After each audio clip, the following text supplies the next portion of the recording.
organization of material resources of the school, organization of school personnel, organization of ideas and principles into school system, which includes building relationships, creating conducive climate for work at school, etc.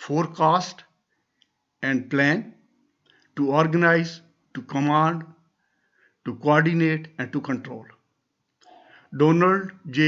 Clough, he says, management is the art and science of decision making and leadership.